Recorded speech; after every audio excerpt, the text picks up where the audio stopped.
Hello students, this is your IT teacher Muhammad Israr and I welcome you all in this online session.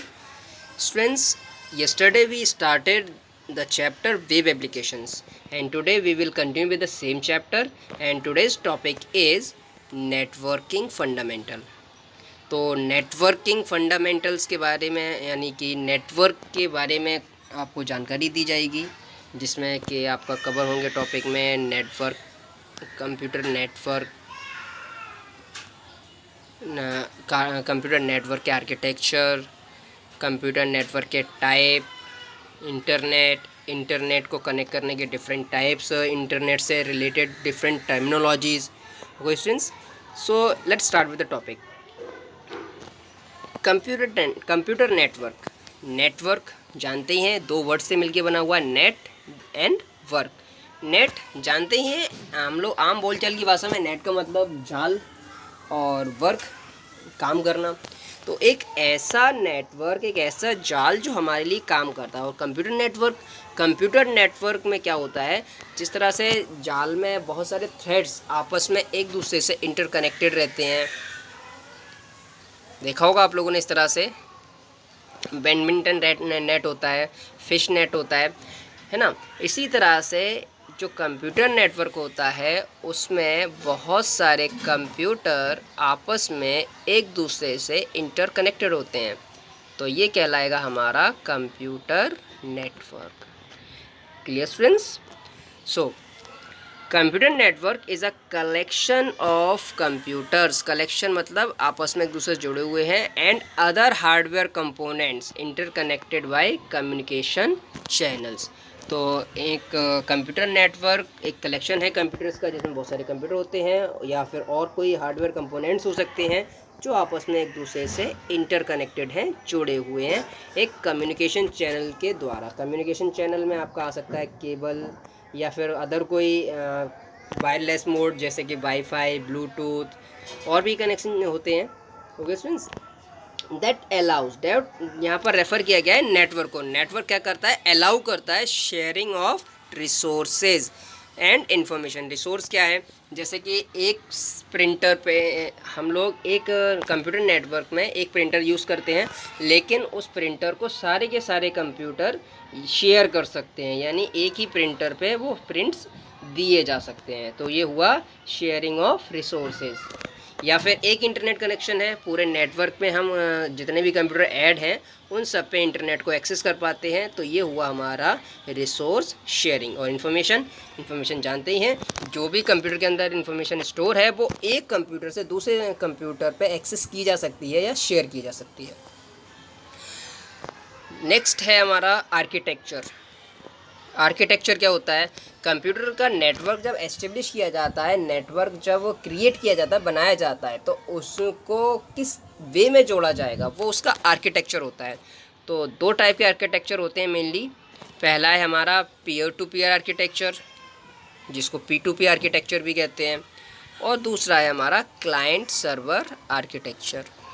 तो peer to peer का architecture को समझते हैं। It is a type of network in which all computers have an equal status. इसमें जितने भी computer उस network से जुड़े हुए हैं उनकी वैल्यू या उनका स्टेटस बराबर है। इसमें कोई मेन कंप्यूटर नहीं है या कोई उनसे नीचे नहीं है, कोई मास्टर नहीं है, कोई स्लेव नहीं है। या कह सकते हैं एक फ्रेंड सर्कल होता है, जितने फ्रेंड्स हैं उनकी वैल्यू और उनका स्टेटस लगभग सेम होता है, उसमें कोई ज़्यादा इम्पोर्टेंट नहीं होता है और किसी की वैल्यू कम नहीं होती है। तो ये होता है हमारा पीयर टू पीयर आर्किटेक्चर। ऐसे ही होता है हमारा क्लाइंट सर्वर आर्किटेक्चर। क्लाइंट या हम लोग कह सकते हैं जैसे एक सर्विस देने वाला जो होता है, एडवोकेट होता है, उससे जो सर्विस लेता है वो उसका क्लाइंट होता है। तो इसमें क्या है कि एडवोकेट मेन है और जो सर्विस ले रहा है वो उसका क्लाइंट है, वो इतना इम्पोर्टेंट नहीं है क्योंकि सर्विस देने वाले की इम्पोर्टेंस ज़्यादा है। तो क्लाइंट सर्वर आर्किटेक्चर में क्या होता है, एक टाइप का नेटवर्क होता है जिसमें स्पेशल डेडिकेटेड टास्क को क्रिएट करने के लिए कुछ कंप्यूटर्स यूज़ किए जाते हैं जो सर्विसेज को प्रोवाइड करते हैं बाकी कंप्यूटर्स को, है ना स्टूडेंट्स। और जो कंप्यूटर इनमें मेनली सर्वर बनाए जाते हैं, या समझ सकते हैं कि जो कंप्यूटर ज़्यादा इम्पोर्टेंट है, मेन है, जिसके अंदर सारी इन्फॉर्मेशन स्टोर है, या जितने भी रिसोर्सेज हैं जो ऐड किए जाते हैं वो सर्वर पे ऐड किए जाते हैं। तो इसमें क्या होता है कि जो सर्विस को प्रोवाइड कर रहा होता है उस कंप्यूटर को हम सर्वर कहते हैं, और जो सर्विसेज को यूज़ कर रहे हैं उन्हें हम कहते हैं क्लाइंट्स। ओके स्टूडेंट्स, तो ये होता है हमारा क्लाइंट सर्वर आर्किटेक्चर। क्लाइंट्स वो हुआ जो सर्विसेज को यूज़ कर रहा है, सर्वर वो है जिसमें इंफॉर्मेशन और रिसोर्सेज स्टोर है। Next heading is types of networks. There are basically 3 types of network you have already learned in your previous classes. आप क्लास 5th से पढ़ते हुए आ रहे हैं कि नेटवर्क के 3 टाइप्स होते हैं, लैन, वैन और man. Local area network, metropolitan area network and wide area network. Local area network में क्या होता है? It is a network that connects computers and devices in a limited geographical area. एक छोटे से लिमिटेड geographical एरिया में जो computers हैं उनको आपस में कनेक्ट करते हैं, और जो छोटे से एरिया में कनेक्ट करेंगे कंप्यूटर को, जो नेटवर्क फ्रेम होगा वो लोकल एरिया नेटवर्क कहलाएगा। अब स्मॉल जियोग्राफिकल एरिया में आपके आ सकता है स्कूल की बिल्डिंग आ सकती है, और कंप्यूटर की लैब हो सकती है, एक ऑफिस की बिल्डिंग हो सकती है, आपका घर हो सकता है। ओके स्टूडेंट्स, नेक्स्ट है metropolitan area network. Metropolitan area network एक टाइप का नेटवर्क होता है जो 2 या 2 से ज़्यादा लैन को आपस में इंटरकनेक्ट करता है। सपोज़ कीजिए कि 2 ऑफिसेज हैं किसी सेम कंपनी के एक सेम सिटी में, तो वो नेटवर्क से कनेक्ट करना चाहती है ताकि अगर कोई कस्टमर है यहाँ सर्विस लेता है तो उसका डेटा दूसरे ऑफिस में भी अपडेट होना चाहिए। सपोज़ कोई कंपनी है जिसमें प्रीमियम जमा होता है, कोई किस्त की अमाउंट जमा होती है, अब एक ऑफिस में जमा होने पे तुरंत अपडेशन दूसरे ऑफिस तक पहुँचना होगा, तो ऐसे नेटवर्क को हम कहेंगे मेट्रोपॉलिटन एरिया नेटवर्क। या फिर आप लोगों ने देखा होगा जो मेट्रो सिटीज़ होती हैं वहाँ पर टीवीज़ में जो केबल कनेक्शन होते हैं जिनके द्वारा हम कई सारे चैनल्स को देख पाते हैं, तो वो भी हमारा मेट्रोपॉलिटन एरिया नेटवर्क का ही एक एग्जांपल हो सकता है। Okay students, and the third one is wide area network. Wide word से ही पता चल रहा है कि ये 2 के कंपैरिजन में वाइड है, बड़ा है। A wide area network is a network which covers a broad area. बड़े एरिया को कवर कर सकता है, या हम कह सकते हैं कि ये पूरे वर्ल्ड को कवर कर सकता है। इसकी लिमिटेशन पूरे वर्ल्ड तक हो सकती है। ठीक है students, the internet is the most popular वैन। तो इंटरनेट क्या है? एक अलग नेटवर्क का टाइप नहीं है, बल्कि वैन का ही एक एग्जाम्पल है। ओके स्टूडेंट्स, और जो इंटरनेट है उसे बिज़नेस, गवर्नमेंट या एनजीओ वगैरह के द्वारा यूज़ किया जाता है। कस्टमर्स हैं, आर्टिस्ट हैं, एंटरटेनर्स हैं, और भी कई सारे लोग हैं जो इस नेटवर्क को यूज़ करते हैं, इंटरनेट को। तो इंटरनेट के बारे में यहाँ पर डिटेल से एक और हेडिंग दी गई है, internet. The internet is a global system of interconnected computer networks. Global मतलब पूरी दुनिया में फैला हुआ नेटवर्क है। और कैसा नेटवर्क है? जहाँ पर कंप्यूटर्स नेटवर्क आपस में एक दूसरे से जुड़े हुए हैं। यहाँ पे कंप्यूटर नहीं, कंप्यूटर के नेटवर्क्स आपस में इंटरकनेक्टेड हैं। That use the standard internet protocol. इसमें कुछ इंटरनेट के प्रोटोकॉल्स हैं, उनको यूज़ करने के कुछ रूल्स एंड रेगुलेशंस हैं। रूल्स एंड रेगुलेशंस को हम प्रोटोकॉल कहते हैं। तो ये जो इंटरनेट है वो कुछ स्टैंडर्ड इंटरनेट प्रोटोकॉल को सूट को यूज़ करता है, जिनको IPS कहते हैं, to serve billions of users worldwide. यानी इसकी पूरे वर्ल्ड में बिलियंस यूज़र हैं। And it is a network of networks. ये नेटवर्क्स का नेटवर्क है, यानी कई सारे नेटवर्कों का नेटवर्क होता है ये। That consist of millions of private, public, academic, business and government network. इसमें कई सारे नहीं, मिलियंस, दसियों लाख नहीं, करोड़ों कहना चाहिए, करोड़ों प्राइवेट या गवर्नमेंट सेक्टर के, या एकेडमिक्स यानी यूनिवर्सिटी और कॉलेजेस के, बिजनेस से रिलेटेड और गवर्नमेंट के नेटवर्क्स आपस में एक दूसरे से जुड़े हुए हैं। नेक्स्ट हेडिंग है world wide web. World wide web क्या है? एक सिस्टम है जो कि एक सर्विस होती है इंटरनेट पर।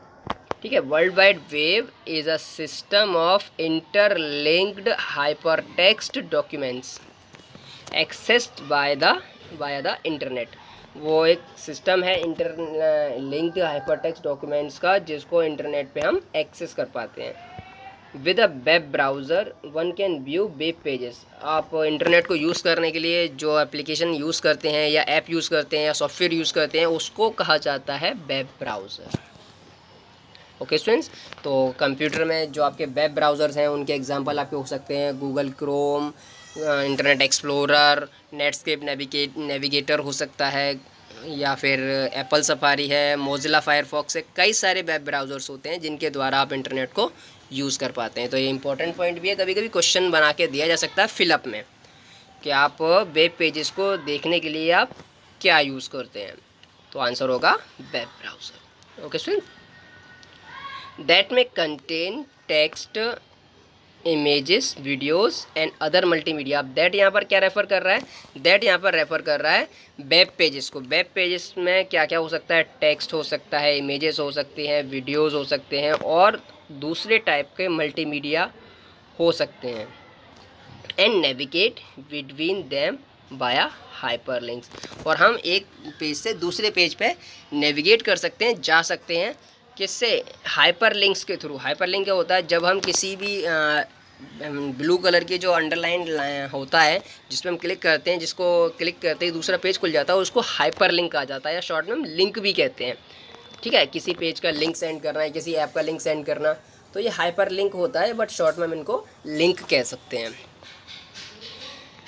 Next heading is advantages of networking. Advantage मतलब फ़ायदे, इसके क्या बेनिफिट हैं? नेटवर्क को क्रिएट करने के, नेटवर्क को यूज़ करने के क्या क्या बेनिफिट्स हैं? फर्स्ट है हार्डवेयर शेयरिंग। इसको पॉइंट वाइज भी आप लिख सकते हैं नोट्स जब बनाएंगे आप। तो हार्डवेयर को शेयर करते हैं, जैसा कि मैंने आपको बताया था कि अगर मान लीजिए एक ऑर्गेनाइजेशन है जिसको 10 कंप्यूटर्स की रिक्वायरमेंट है और उन सारे कंप्यूटर्स से प्रिंट्स देने की ज़रूरत पड़ती है, तो कंप्यूटर अलग अलग 10 प्रिंटर्स को नहीं परचेज़ करेगी, वो एक प्रिंटर परचेज़ करेगी और उनको नेटवर्क के द्वारा ज्वाइन करके वहाँ से वो प्रिंट दी जा सकता है। उससे क्या होगा? उससे उसकी कॉस्ट सेविंग होगी, है ना, यानी उसकी बचत होगी, पैसे की बचत होगी उसके। तो हार्डवेयर शेयरिंग इसका फर्स्ट फीचर है। सेकंड है इंटरनेट एक्सेस शेयरिंग। जैसा कि मैंने आपको बताया था कि हम एक इंटरनेट कनेक्शन लेकर उस नेटवर्क से जुड़े हुए जितने भी कंप्यूटर हैं उन पे हम नेट को एक्सेस कर सकते हैं, यूज़ कर सकते हैं। Internet service provider next heading है, तो इसको हम ISP कहते हैं। इंटरनेट सर्विस प्रोवाइडर क्या है? वो एक कंपनी है जो हमें इंटरनेट को यूज़ करने की सर्विस प्रोवाइड कर रही है, जिसके लिए वो हमसे कुछ चार्ज भी लेती है ना। मोस्टली टेलीकॉम कंपनीज़ क्या हैं? वो इंटरनेट सर्विस भी प्रोवाइड कराती हैं, जैसे आपकी एयरटेल है, आइडिया है, जियो है। ये कंपनी हमें इंटरनेट के एक्सेस की फैसिलिटी देती हैं और बदले में हमसे कुछ चार्ज लेती हैं। तो ये हमारे लिए क्या है? इंटरनेट सर्विस प्रोवाइडर है। तो an internet service provider is a company और organization which provides you with access to the internet by using modem, cable और वायरलेस कनेक्शंस। अब मोबाइल पर तो हमें मॉडेम और या केबल की ज़रूरत पड़ती नहीं है, बट अगर हम कंप्यूटर पे इंटरनेट यूज़ कर रहे हैं तो उसके लिए हमें एक अलग डिवाइस की ज़रूरत पड़ेगी जिसके द्वारा हम नेट यूज़ कर पाएंगे, वो कहलाएगा मॉडेम। या फिर केबल इंटरनेट कनेक्शन होगा तो हमें केबल की ज़रूरत पड़ेगी, या फिर हम वाईफाई राउटर का यूज़ कर सकते हैं जो वायरलेस होता है। ओके स्टूडेंट्स, अब यहाँ पर क्लैरिफाई किया गया है कि मॉडेम क्या होता है। एक्चुअल में इसकी फुल फॉर्म होती है मॉड्यूलेटर डीमॉड्यूलेटर।